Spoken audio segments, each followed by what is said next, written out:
Redditors who are married to Karens, what is it like? Story 1. Not married to a Karen, but married to someone with a Karen for a sister. A sister-in-law is the freaking worst. I hate her more than anything, going out to dinner with her, listening to her order food, and talking to the servers. Holidays are also terrible, and she sends out long lists of expected gifts. She celebrates every holiday and birthday specifically for presents, even when it's not appropriate. The funny thing is, one time I was away from the dinner table when the bill came and the sister-in-law waited for me to return to pay the bill by actually handing it to me.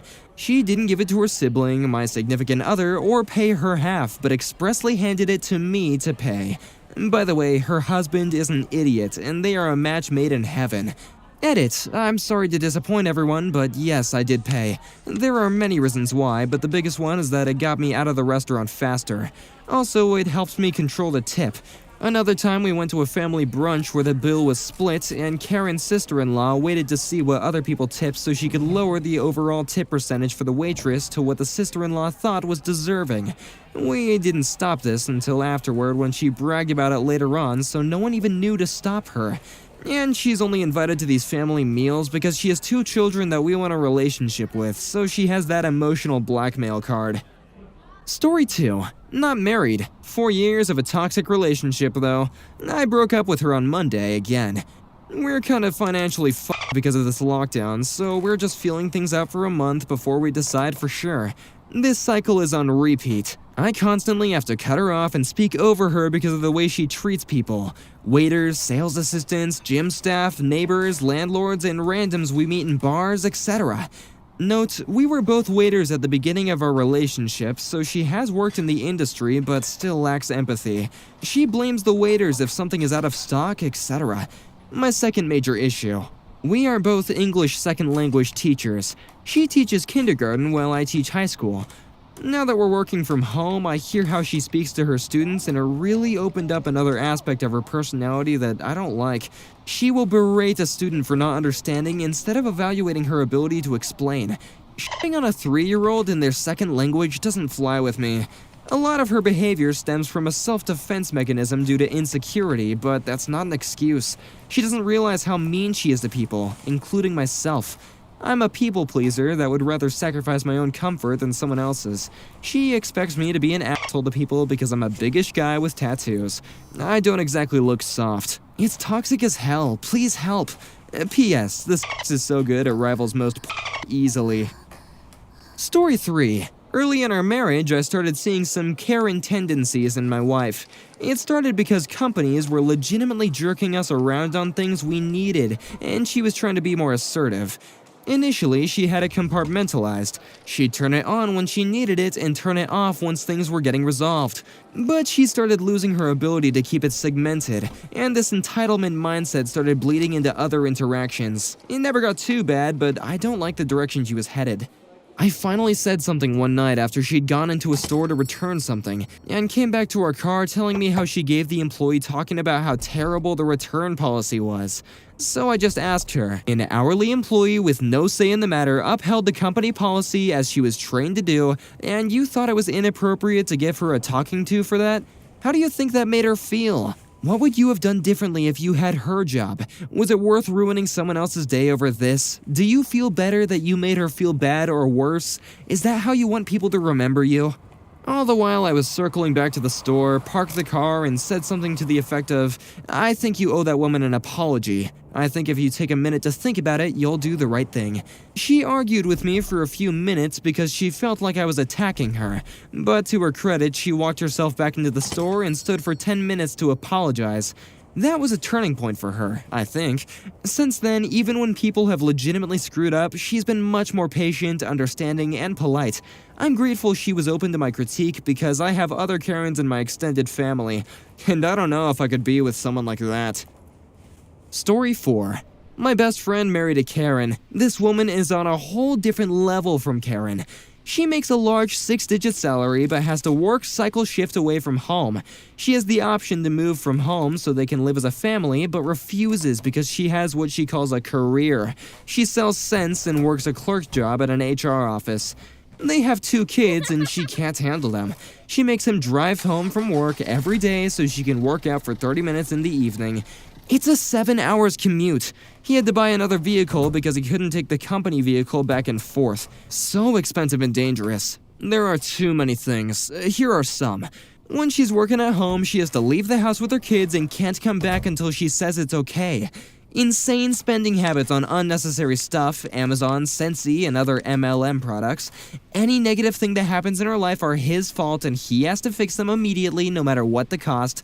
She texts and calls him every 10 minutes at work to complain about him being away from home and how the kids are driving her crazy. She made him buy a luxury camper, $40K, so she can visit him at work, and came one time. She put the kids in daycare even though it costs them more than she financially makes. Wants more kids, wants huge renovations done but refuses to watch the kids while she gets them done. He has to watch over them while working, nothing gets done quietly, and that gives her anxiety and stress. Makes him attend job fairs and hope that he'll find a job making just as much money.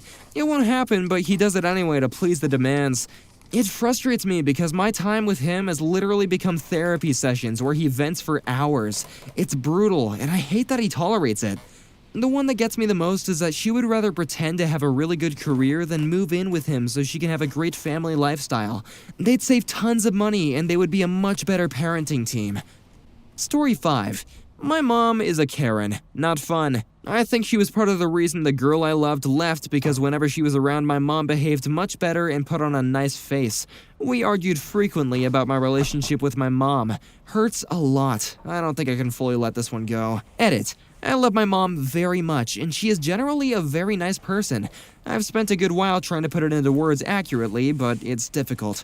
Everything is very minor and very subtle, but it's constant and all the time. It's not what she does, it's how she does it sort of thing. She doesn't want to try and hide her behavior in public, so she just tries to put her best face forward when others are around, like everyone else does. I don't know if she's aware of what she does when at home because it's so minor and subtle, but I have a difficult time believing that since it is constant and for other reasons. Story 6. Not married to one, but my aunt is. My uncle is the soft-spoken giant. He never stands up to her in any way, except once. At their daughter's wedding, she was about to interrupt the ceremony to close a window because she was chilly. Everyone sitting close could hear her whisper, "I'm gonna do it, but I don't want to be an asshole."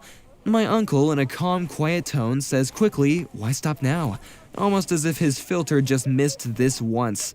I swear I could hear my dad snort 2 rows back to hold in the laughter. Karen was not happy. That's great.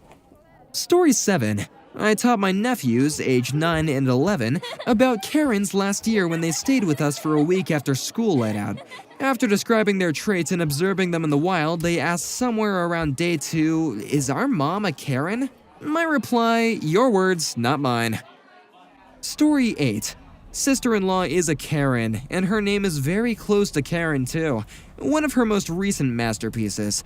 Her daughter, my niece, had a big choir performance one night. My family, her family, and my father-in-law and mother-in-law were going to meet for dinner and then go to the show. My neighbor owns a very nice Italian restaurant in town, and he arranged for us to have a big table ready when it got there. We, my family of 4, are halfway to the restaurant when my wife decides to check in with her sister with a text message. Sister-in-law, Karen, immediately calls back and casually says she's running late. She is always late, and that it would be best if we drove to their house to pick them up. To this day, I don't understand how that will help us when she's already late and we had a rather tight window to have dinner. But Karen throws a fit when my wife pushes back, so we turn around, pick them up, and drive to the restaurant. We sit down and she scans the menu, asks the waitress questions, and tells her a couple of times she's not ready to order and needs a few minutes. Meanwhile, we're all openly reminding her that we are on a tight window. Doesn't matter, Karen will not be rushed. It should also be noted that my neighbor's restaurant has a single-page menu that doesn't even change, and Karen has been to this restaurant many times. By the time she decided what she wants to order, we realized we now have no time to eat. She gives all sorts of shit to the waitress, demanding to-go boxes for our meals that are now being served. My neighbor then came to our table to try and figure out what was going on, and she immediately stood up to try and explain what was going on and threw the waitress under the bus. As we were leaving, I pull my neighbor and the waitress aside to tell them what really happened, profusely apologize, and tell them that it was absolutely not their fault at all. Story 9. Not married to a Karen, but my mom is a Karen whose name is actually Karen. Simply put, I haven't seen her in over a year because I couldn't take it anymore. Living with her was just an exhausting nightmare. Karen's world revolves around Karen. Nobody else's issues matter. If you tell her that you had a bad day, she'll give you 20 reasons why her day was worse. Did you work 60 hours this week? Well, when she was your age, she would work 80. You're in the hospital after having a major surgery? Well, she has pinched a nerve in her arm, which is somehow worse. Your boyfriend cheated on you? She couldn't even begin to tell you about all the heartbreak she's experienced in her life. She complains left and right about anything and everything. If you're taking a week's break just after getting back from college, she'll ask you why you haven't gotten a job yet and claim you're lazy. If you're out at a restaurant, the food is always too cold or too burnt or too salty. You can only ever go to the places she wants to go because everything else is crap. During my entire graduation dinner, she complained about how cold the food was. She thrives in getting attention and constantly seeks it, but she has few actual friends. Facebook is her lifeblood, and she's always looking to start something there. She's the queen of sharing uninformed, misguided, conservative propaganda, which always started fights in her comments. Also, if a tragedy happens in the family, like the passing of my teenage cousin, she'll make a big scene on Facebook and expect condolences from anyone and everyone, and makes note of the people who don't give her what she wants. Don't even get me started on the blatant racism. I've heard everything from "watch out for black people on the subway, they'll try and take your purse," to "it should be illegal for those Muslims to cover their faces. You should be able to see someone's face." And one of my best friends is black, and she once told me, "He's one of the good ones. They should all be like him." Minor, but the house always had to be spotless. Do you have a shirt on your bedroom floor? Pick it up! You kids are all slobs! We have people coming over! No, we don't, and even if we do, why were they going to be in my bedroom? Her house is her house, and she'll let you know. Any object she has spent money on doesn't belong to you, it belongs to her. And she also spends way too much money on home decor like oriental rugs, furniture, etc., but then complains about how she has no money. And before anyone asks, yes, my dad is divorced from her. Story 10. My mom is a Karen. She literally cannot help herself but tell other people her opinion. She genuinely sees it as doing everyone a favor. It destroys her relationships with my siblings. None of the other siblings will even talk to her. A few years ago, we went out to eat. The restaurant served bread and butter before the meal. The butter was whipped. My mother, the former dairy farmer's daughter, insisted that they bring her real butter. The waitress went back to the kitchen and came back and told her that what she had was butter. How dare she? My mom, who apparently is infallible in her ability to detect butter, started acting like a complete asshole to the waitress about it. She knows what real butter tastes like. I go to this restaurant often, and my kids are there, so my first instinct was to apologize to the waitress. That was a bad idea. As soon as I did, my mom went into a rage about respecting her elders and walked out of the restaurant. To this day, she still won't admit that she was unkind to the waitress. Story 11. My mom's a Karen. She's self-aware that she's a Karen, and my siblings and I send her memes about it. When my stepdad divorced her last summer, we were all amazed he lasted 17 years, to be honest. None of us like going out with her. It's terrible, and my husband just straight up tells her, "No, you aren't talking to the manager," when we go in a place. I'll tell you guys about a story my step told us. They're farmers and own a small beef and bee farm. They have a store they go to for bee supplies. The owner called my stepdad and asked him to please be the one to pick up their own stuff because the staff was tired of dealing with my mom. He's the only one who went to the store for the next 5 years. Story 12. My mom is a literal Karen, as in it's in her name, but she's like a bizarro Karen. She'll constantly ask to speak with the managers and supervisors and bosses. But when said manager arrives, she unloads about the employee helping her out was fantastic, hardworking, and friendly. And then she'll spend some 20 minutes trying to figure out if she and the manager know someone in common. 9 times out of 10, they do. As a kid, it would embarrass me, but as an adult, it's one of my favorite things about her. She makes people feel good about the work they do, and it's really special to watch how wonderful she makes people feel. Plus, she's got long, gorgeous silver hair. Story 13. My sister is a Karen. Everyone feels so sorry for her husband. Everything is his fault and he's treated like a slave. She only addresses him by yelling. She constantly insults him. We have no idea why he hasn't divorced her or flipped out and attacked her. We all told her to cool it, and she responds that he's just so stupid. I could go on and on, but my sister really is a horrible person. Story 14. My mom is a Karen. She thinks the world is supposed to cater to her and serve her, and everyone else is wrong. Once we went to a Carl's Jr. and she ordered 4 burgers for the 4 of us. She pulls one out of the bag while the guy is getting our drinks and hides it. She complains that he forgot a burger. She pulls them out one by one, counting them in front of him. It's obviously missing because she had hid it, and he's swearing up and down that he put them all in the bag. I'm stunned speechless, and it happened so fast. She got a free burger and laughed as we drove off. I'm just staring at her, and she opens it up to eat it on our drive home. And she eats her actual burger like the 5th one never existed. I can't even explain how she is when she's in the hospital. She treats it like a luxury stay in a hotel. Story 15. Not married, but dated a male Karen for 8 years. He was a semi-successful business owner who was twice my age, and I was young and dumb, for lack of a better word. The gist of our relationship was him trying to take over every part of my life. For instance, he would order for me at the restaurants and would dissuade me if I wanted to get something new. If I had a problem with something, it would be brushed off, but if he had a problem, then he would talk to the manager. Not knowing any better, I just thought he was very particular and ended up copying some of his tendencies, like speaking up when I felt like I wasn't getting the right service when I was out on my own. I realized who he was when we were flying back from Vegas and our luggage was heavier than when we flew in. Obviously, we brought extra things which made up for the weight differences, so as he demanded to know an explanation from the check-in clerk as to why it was the same luggage that would somehow weigh more, I innocently answered that it must have been the extra shoes and clothes.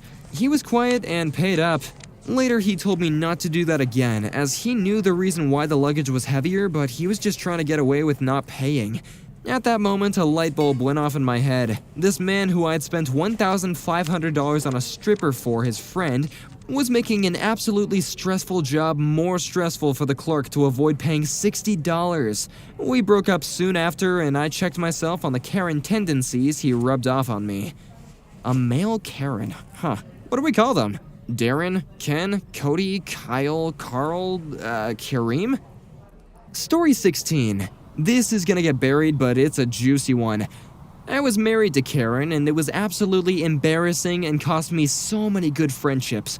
I was in the military, and she would continually cause drama with the other wives, wear my rank on her sleeve, and was the first person to judge. She always had the attitude that she was better than everyone, still does from what I've heard, and flip out on servers, and I would have to straight up sneak tip them. Well, after a few different duty stations and a lot of burned friendships, I was getting tired of it, and I would look forward to going on my deployments to Iraq and Afghanistan. On my last one, she decided to cheat on me with my best friend, kinda love it, and I'm immediately told about it. I'm not sure if that was because I was well-liked or she was well-hated.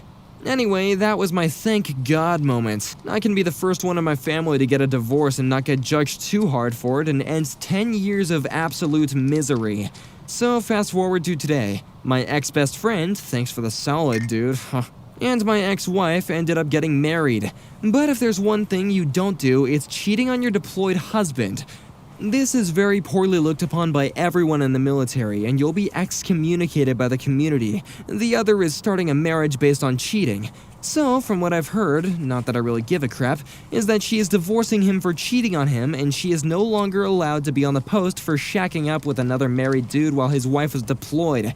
The circle of shame continues. Also, this is just the tip of the iceberg, because there were a lot more repercussions for them because of the initial instance that happened while I was deployed.